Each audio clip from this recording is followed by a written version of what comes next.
Hello everyone, we're going to tie a jig from Brush Pile. It's an Illinois company, I think. This one's 1/8 ounce in orange, obviously. I'm going to tie a simple jig. This jig does not have a collar. Normally you would see jigs with a little bump about right there where I dropped my thread. I'm just going to go to the point of the hook. I think this is a sickle hook. I'm not sure exactly what model number they use, but it's the original sickle hook. Let's see here. So for the body, we're going to use Polish chenille and fire fluorescent orange. So it's flow orange. Create a little thread base right there.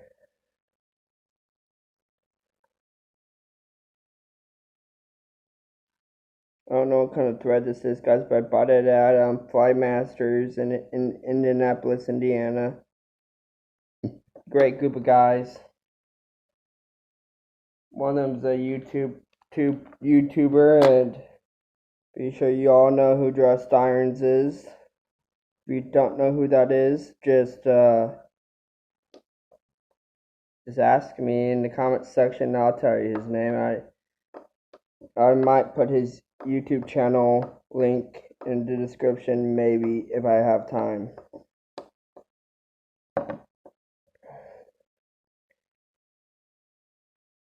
So I went all the way up to the lead head, but I'm going to go back over it quite a bit. Let's see here, what else do I want to do? I'll create a little bump, or got some flash. This is stuff I got from Deer Creek of the UK company, Deer Creek. It's called Glisten Glint. I think it's what the name was. I don't know exactly what color it is. Wish I knew. It's worked good for me for.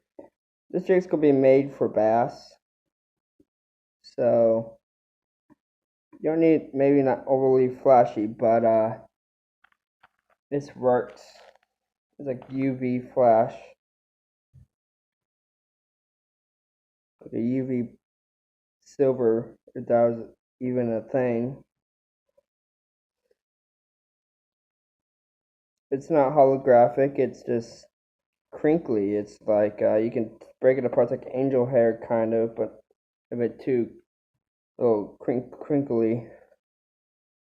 So I'll make an even thread base up here near the head. Make sure that flash doesn't pull on out of me. Now I'm going to take, I think this is either like a foxtail or a coyote tail. I can't quite remember exactly what it is, but I think it's a coyote tail or kit fox, KIT, or it could be gray fox. I don't know for sure. And take out all the under fluff. I might just tie this. I don't know what the style is called. I kind of forgot its name. A hollow tie, maybe. So 1, 2, 3, pull down, check position, make sure it's distributed. Nah, it's not really distributed too well, so I'm going to pull this out, grab it with my right hand.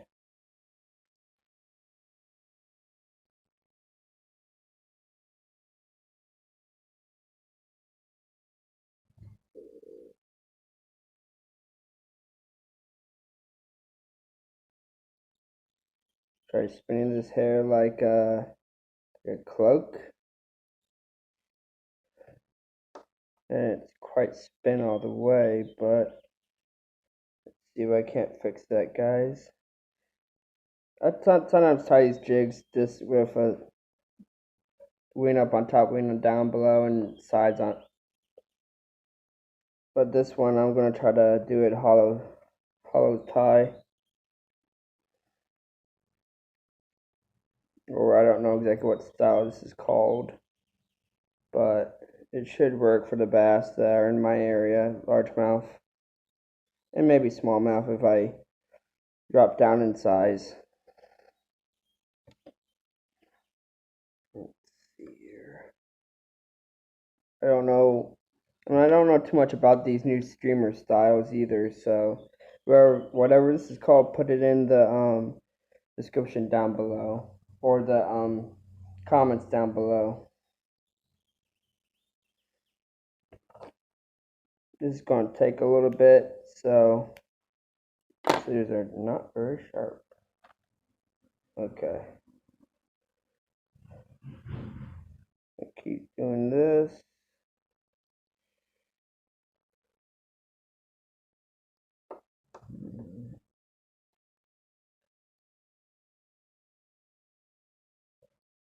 Like a half moon right there.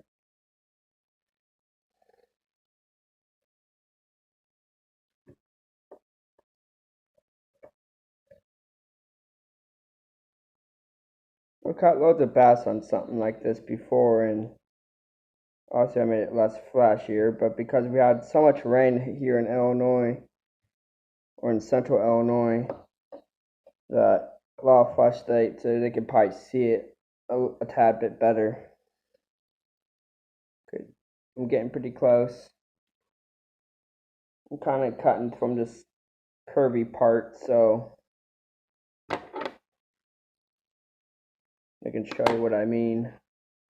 See how it curves a little bit? Need more than that. I'm taking it from this section right in here. I don't know if you guys can see that too well, but it's like curves. It goes like this.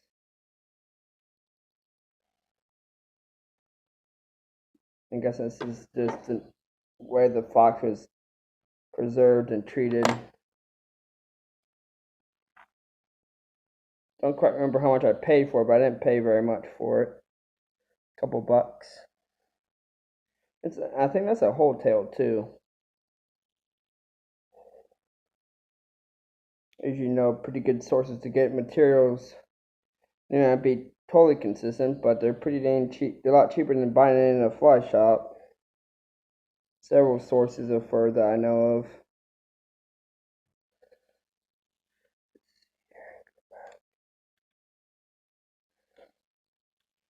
I'm going to try to mold this around the hook shank.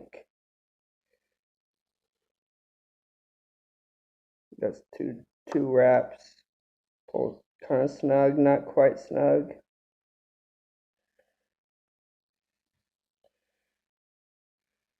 And then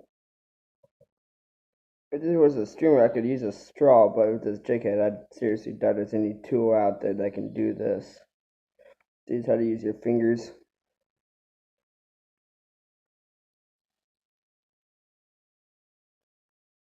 This is called reverse tying. I don't know for sure.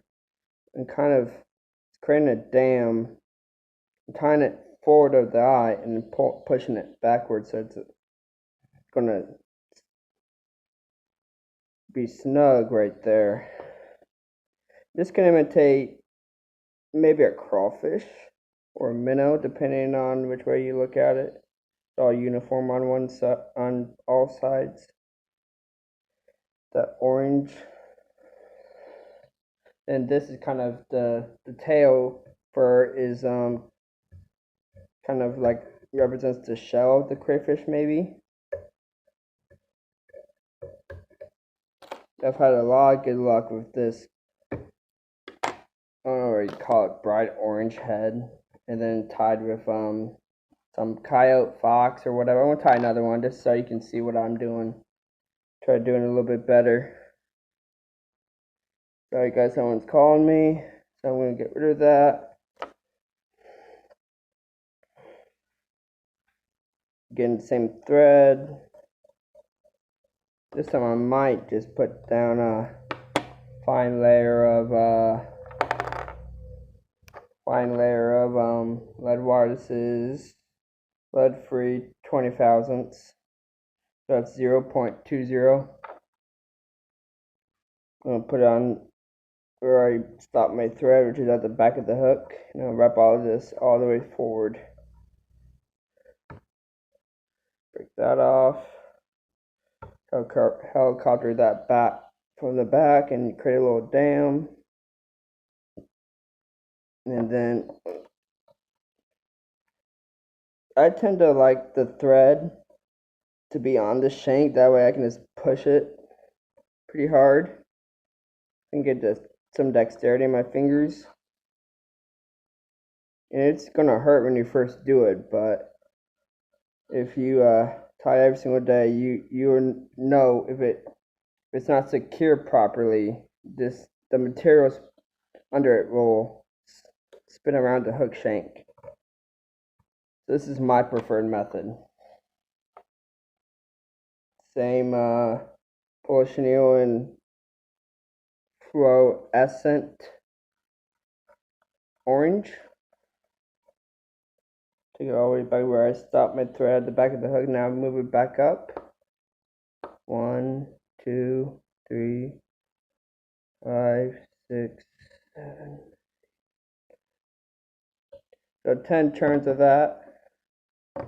2, 3, 4, 5. Everyone in the car, let's go for a drive. So, forget who's saying that song.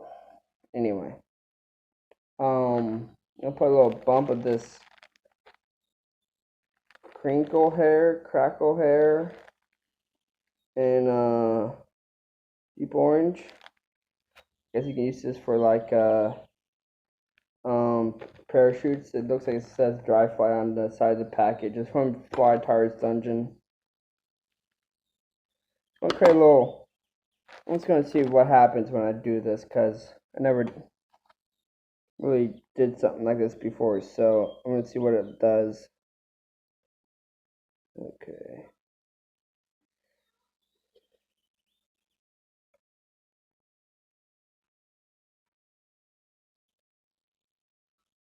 I don't know exactly what color thread this is. I think it's like some kind of burnt orange. I'm just gonna kind of jagged cut it. A jagged cut. And tie this on the bottom side too.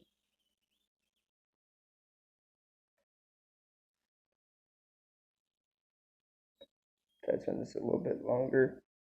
And just not worry about cutting that. Fold it backwards. I'm putting a lot of turns on these jigs, guys, because honestly I want them to last. But I mean, sure, you can argue that doing all those wraps won't make a difference, but to me it does. Makes me feel better about it. Let's see here. Alright, now we're gonna take some from the bottom side of the tail. This hair is a lot longer. It's like, I don't know what to call it, like the underside of the tail. And I'm gonna attempt tie it in like I did before, where I molded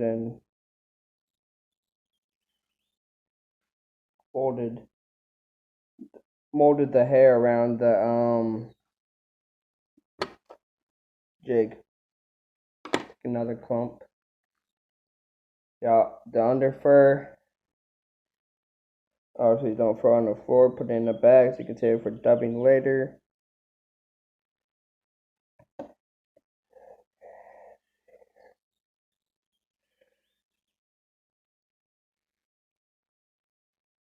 Take this.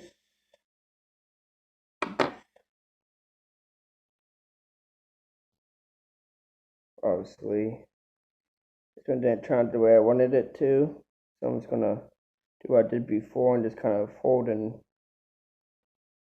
push it back.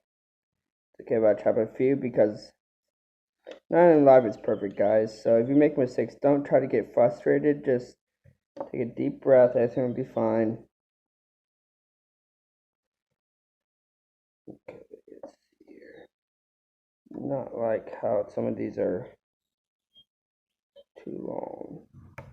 Oop, broke my thread. This is my first time using this spool. Thinking honestly, it might be monocord. Because they are a Danville supplier. So it's called Fly Masters. Because they're the ones who came up with that. Gotta give them credit when credit is due. Try.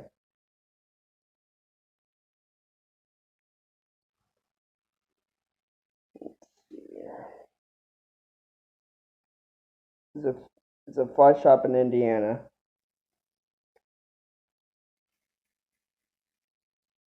Yeah, thread is not quite burnt, so I gotta cut off a little bit of it.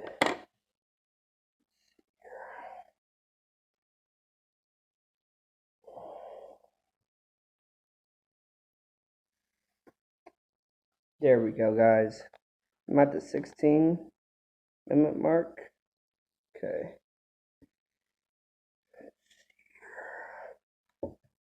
Of course, my battery was pretty low when I first started, so gotta try to see what percentage it's at.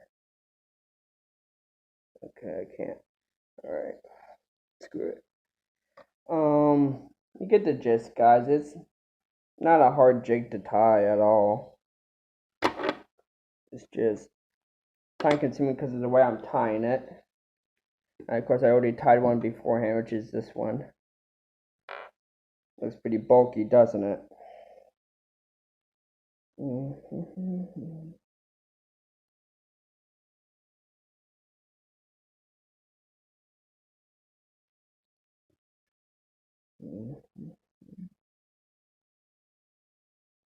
Same procedure, just fold it back. Tie over it if you need to. So what that cushion did, that I guess you cut parapost in orange material, helps hold that tail for whatever this tail that I'm using is. It could be gray, it could be coyote, it could be red fox, but it's a good jig. This one I'm not going to put any flash on it, so I need to turn this underneath, spin my bobbin until it goes flat, get rid of all this black that's underneath there because that's from the butt ends of the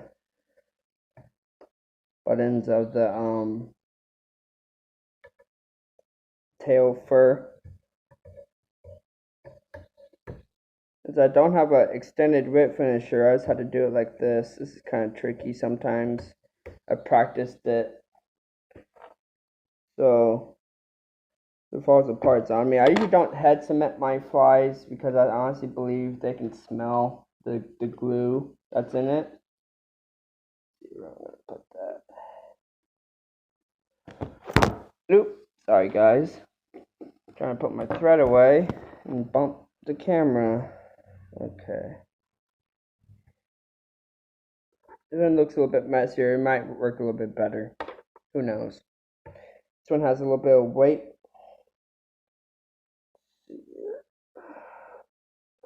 Push that. Get it wet in my saliva. That's what this one looks like when it's wet. It's kind of just like a regular bass jig. But this is tied like on a crappie jig. So this is what this one looks like. This one might retain less water than this because this has that bump in there. But thanks for watching, guys. This is just a bass jig that's tied on a crappie hook. Check out fleshpile.com and Fly Masters of Indianapolis. Thanks, guys. Have a great day.